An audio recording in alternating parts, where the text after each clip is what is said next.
Gawa tayo ng kwan, deramen. Sa Pangasinan, deramen. Inkiwalya deramen. Ayan. So, ang una muna ay asukal at nyog. Gata ng nyog. Ilalagay mo. Then, dapat ma-caramelize. Yan. Tunawin yung ano, yung sugar.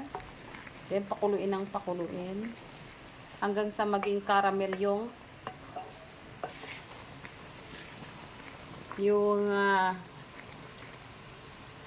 sugar niya. Yan, meron tayong testing dito. Yung para bang ano, yung para ka bang nanununo sa punso.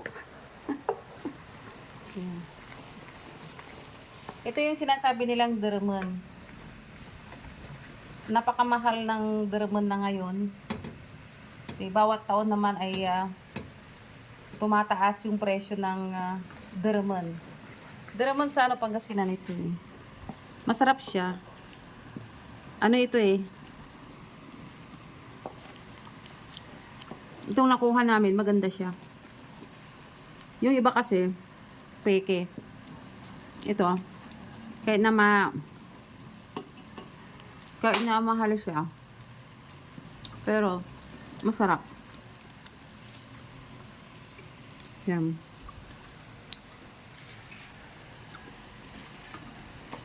Ano ito, yung malagkit na sinunog.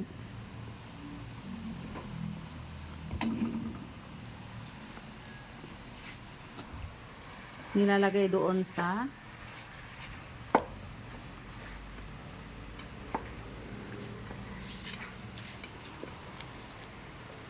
so magmula pa kahapon, walang tigil sa paghahanda at pagluluto dito sa bahay. Mga ka-kernel. At dadalhin daw sa simenteryo. Iaalay sa mga patay. Joke. Papakain sa mga buhay. Ayan. So, masarap siya.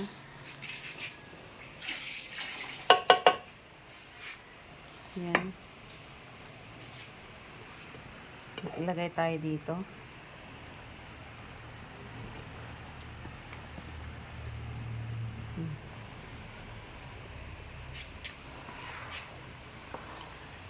Ikiwar nga, ikiwar apo. Ayan. Lutong bahay pa rin ng mga kakanin. Okay naman yung bumili ka.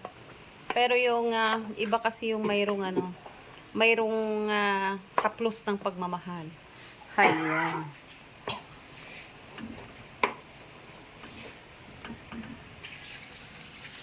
Sige, maglalagay ako dito.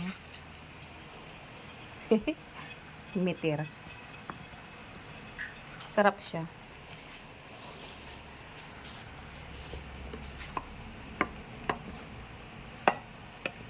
Yan lang namin.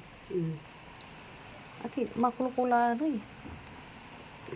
Alon singa sa may sa kaya ken ya anaw dawat. Ay, okay. Pero aya sa sangkara kapan. Sinunog. Hindi kasi yung mga iba. Kinula yan. At saka ito yung Ito kloro. Kaya mahal. Nasinulogan. ang bango niya. Mga ka-kernel, ang bango niya. Inlubi sa Pangasinan. Inlubi. Inlubi-lubi. Inlubi makulkul. Hindi kasi tinikman ko rin kasi yung mga iba nung bumibili tayo ng kwan. Ang titigas. Tapos hindi siya masyadong mabango. Ito, ang bango. Tapos ano siya? Makulanoy. Agi masyadong kinta masarap may makulanoy. May ambas ay may anaw daw ito. Singa may masalo na ang muna akanya tampol. Naw daw la. Sarap tan wala may kin. Nyugya. Inlubin, makulkulnat. Ito po, kung paano ito niluluto. Dito sa amin, ganito po ito. Basta pista ng papel na ito. Mekos-mekos lang. Mix-mix. Dito. Ang daming mga nilulutong mga pagkain dahil sa pista ng patay. Pero actually, ang nagpipiesta ay mga buhay.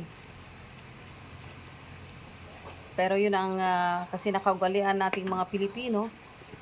So, wala namang mawawala kung gagawa ka rin ng mga kakanin. Kasi lahat ng mga tao gumagawa ng kakanin. Ikaw lang ang wala. Nakanganga ka. So, makisabay na lang. Then, sabay-sabay kumain. Ayan, isang talyasing inlubi. Ayan. Inlubin makulkulnat ang tawag dito. Ang mahal kasi ng ang mahal ng dermen actually. So kasi ako kami ang namalingki. Yun nga, nagumpisa kami ng alas 3 ng madaling araw hanggang alas 9 ng umaga. So,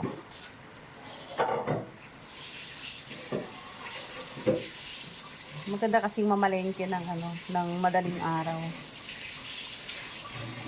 Sa makakakuha ka na ng mga fresh at medyo mura-mura yung presyo. Marami kang pagpipilian. Pero yun nga lang, mapupuyat ka and pagod. Pero enjoy naman.